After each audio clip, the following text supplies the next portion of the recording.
Hello everybody, I am back again today, this time reacting to a video recommended to me by, well, I don't remember who it's by.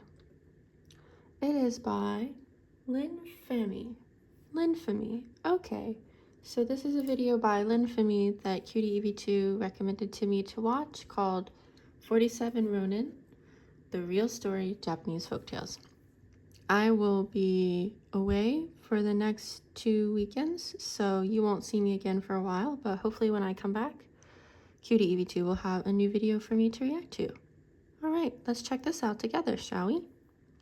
The story of the 47 Ronin has been a part of Japan for centuries. Over the years, the story accumulated exaggerations and inaccuracies, like what happens with most historical events and stories you tell about your college days. Sit back and let me tell you the story of the 47 Ronin.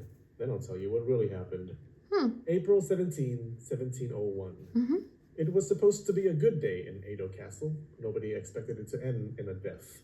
Everyone was running around preparing for a special ceremony that day. The emperor's representatives had been staying at the castle for a while and were about to leave. A farewell ceremony would send them off with the respect that a get the hell out of our castle would not have. A young lord, a daimyo named Asano Naganori, was supposed to be part of the ceremony. Unfortunately, the person in charge of the event was a man named Kira Yoshinaka. Kira was the master of ceremony. It was the middle of the Edo period, where ritual and protocol was serious business. It was a world of ceremony and etiquette, and wearing different outfits depending on who you were meeting, where you were, and which event it was. Wearing briefs and not boxers when meeting the emperor could get your ass seppuku'd, and don't get me started on thongs. Kira was greedy and cunning, and was always scheming to get Asano's money. Not being a daimyo, Kira was poorer than the younger man. Not only that, he kept criticizing Asano for not following the proper formalities. That day, Asano had enough. While Kira was walking down a corridor thinking about how the flies were of the wrong color, Asano slashed him on the back. Kira whirled around and caught another slash. A nearby witness fell upon Asano, saving the older man's life.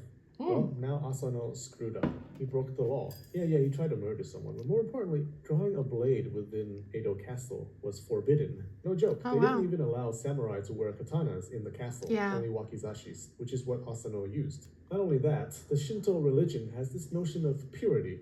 Blood is as impure as it gets, and to shed blood in the presence of the shogun and the emperor was double plus impure. The judgment upon Asano was swift. The public didn't even get to hear his side. The shogun forced them to commit ritual suicide that same day. The whole mess was over in a few hours. The shogun stripped Asano's family of their lands, and his samurai retainers became ronin, or samurai without masters. Many of them lived in poverty. Kira was not punished. Asano's ronin took the death of their master like I take negative comments on YouTube.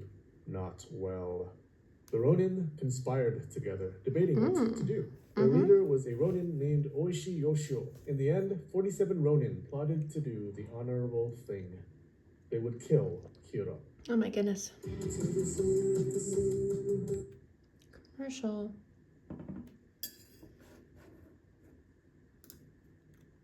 Wasn't a dummy. He would expect retaliation. So the plan was they would live normally, as if they had given up the grudge, as if they had forgotten.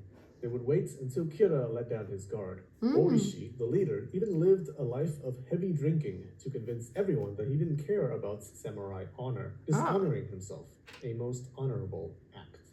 They waited 2 years.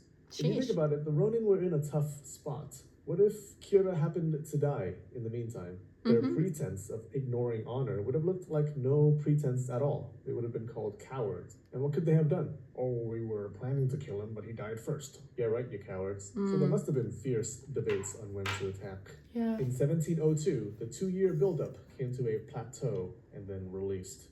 On a snowy night, 47 ronin snuck into the residence of Kira Yoshinaka.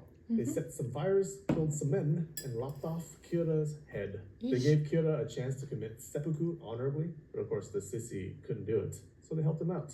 The ronin gang laid Kira's head before the tomb of their lord, Asano Naganori.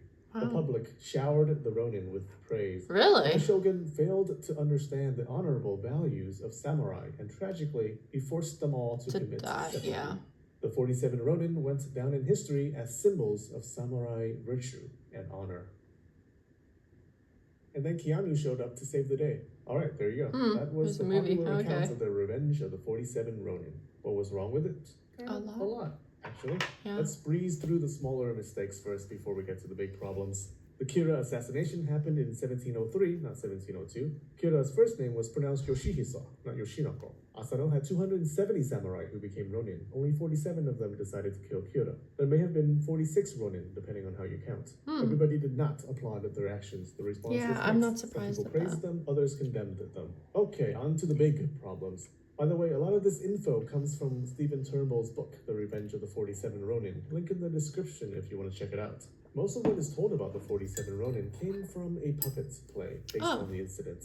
And we all know when a movie says it's based on a true story, that just means it's 95% fiction. Later retellings in plays and movies built on this original narrative. The event happened in the Edo period. When people think of samurai, they usually conjure up images of warriors and bravery and Nobunaga burning temples for shiggles. But no, this was the Edo period, a period of peace. The wars of yesteryear were long gone. Edo samurai were mostly pencil pushers, brush pushers. No wonder the event was so popular. It was an unusually violent act in an age where violent acts were unusual. It called back to a more romantic age. It makes sense that playwrights would embellish the samurai honor parts of the story and downplay the murdery parts. So there are two big problems.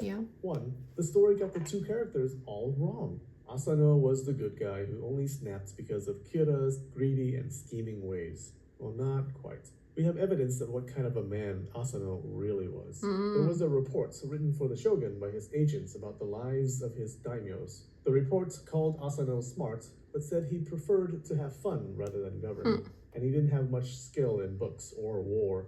But the main thing the report focused on was dude couldn't keep his pants on. Apparently, he liked to promote the men under him based on who could get him more women. He surrounded himself with yes men and ass kissers. The reports condemned his men for not teaching their young lord the morals and behaviors expected of a daimyo. Well, it's hard to educate someone when his bum is in your face. Now, on the other side, you have Kira. There was no evidence that he was a coward or greedy or treacherous. By the time of his attack, Kira has served as a reliable master of ceremony for 40 years. The shogun thought highly of him. It was a position that called for attention to detail and masterful organizing. Asano was part of that farewell ceremony for the emperor's representatives. Kira's job was to instruct Asano on what to do and how to act. If anyone couldn't learn the proper etiquette and had to be scolded, it would have been the lazy Asano. Number two, here's a question. Was it really a revenge story? Was it though? Was it? Here's the definition of revenge. See that part? Let's say your brother attacks a dude who doesn't fight back, but your brother fails and someone else kills your brother. Now, if you then kill the dude, that's not revenge, that's just being a dick. Dude did nothing to your brother. It was Asano who attacked Kira. What did Kira do? Bleed on him? Sure, the Ronin were like, well, Kira was always scheming and stuff. He must have done something to provoke Asano because he was always doing something to provoke Asano. Very convincing, guys, and my ex was just wiping the guy's pants because she spilled water on his lap. No, we didn't see Kira do anything wrong, nor did we see him causing Asano's death. Kira didn't order the suicide, the shogun did. It would have been a proper revenge if the Ronin had killed the shogun instead. So it seems like less of a revenge tale than a tale of 47 Ronin who murdered the senior citizen that their lord failed to murder. Okay, so that's the real story. Now the point of this video is to talk about the historical events behind the 47 Ronin story. Yeah, I never heard of this story. The story can be enjoyed by itself. On its own, it's a tale of sacrifice, honor, and loyalty, values that Japanese society strove to preserve in the Edo period and beyond. That the story endured for 300 years through countless plays and movies is a testament to how much those values resonated with the Japanese people. Hey guys, want more Japanese folktales? Cool. Clicky on well, I learned something. See the description below. Yeah, neat channel. Looks like there's lots of tales. Behind the 47 Ronin. It's a really fun read. All right, much love, guys. Now get out there. There's a and channel. spread the knowledge. I'll see you all again later. Until then, bye-bye.